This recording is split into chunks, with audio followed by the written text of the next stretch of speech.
We've covered the unmitigated disaster that has been Republican Sam Brownback's reign as Kansas governor. He's raised the taxes on the poor to pay for tax cuts for the rich. He's threatened to defund the judiciary if it rules against him on an issue related to school funding. And then there was cheerleading the tax cuts that destroyed his state. Really one of the worst governors around right now.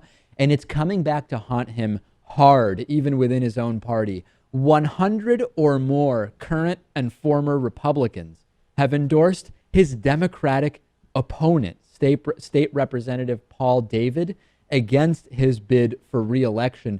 This is pretty unusual, Lewis, in statewide campaigns when you usually see highly partisan situations when it comes to endorsements of the governor. 100 plus current and former Republicans saying, you know what, this Republican is so bad for our state that we're going to put our support behind the Democratic candidate. Amazing.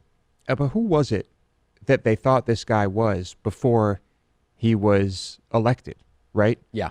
I don't know how that really happens, but he's made a fool of himself and he's destroyed the state, and I guess everyone agrees on that. And it is a competitive race. I mean, these 100+ endorsements by Republicans of the Democratic challenger could make a difference. There is a really competitive race there, and they are both expected, both Brownback and Davis expected to win their respective party nominations next month.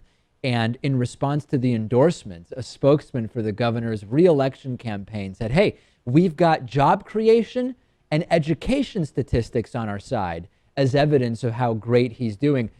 Impossible to find those statistics. I looked everywhere, including on Sarah Palin's hand or her crib notes. I can't even conjure those up out of thin air, Lewis. I mean, they just don't exist. And it's very hard to say you've got education statistics on your side after such a small amount of time in office. I mean, what has it been, a couple years or something like that? Yeah. I don't know if that makes any sense at all. Also, yeah, I just don't think they have those numbers anyway. It just feels like a completely flaccid and bogus attempt to defend what is an indefensible record. When even Republicans say the tax cuts, they might have been a little bit too much. When Republicans in your state are telling you that, you have to sit back and say, maybe I'm off the deep end on this one. Yeah, I think so. But in a place like that, Dave, he could become governor again. And it's absolutely. Yeah, so it's scary. I feel really bad for the people of that state. We will talk about this further on both our Facebook page and our Reddit discussion forum. Join us on Facebook, facebook.com/David Pakman Show, and davidpakman.com/Reddit. That's REDDIT. Back with plenty more after this, including my interview with Susan Eaton. GameFly is sort of like Netflix for video games. They have over 8,000 new and classic games for Xbox One, Xbox 360, PS4, PS3, Wii, and a bunch of other platforms. And you can play as many games as you want for one monthly fee.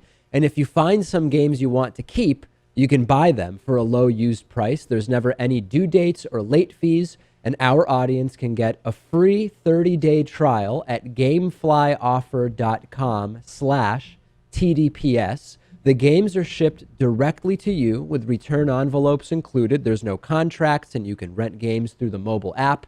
Get the free 30-day trial for the David Pakman Show audience and support our show by going to gameflyoffer.com/TDPS.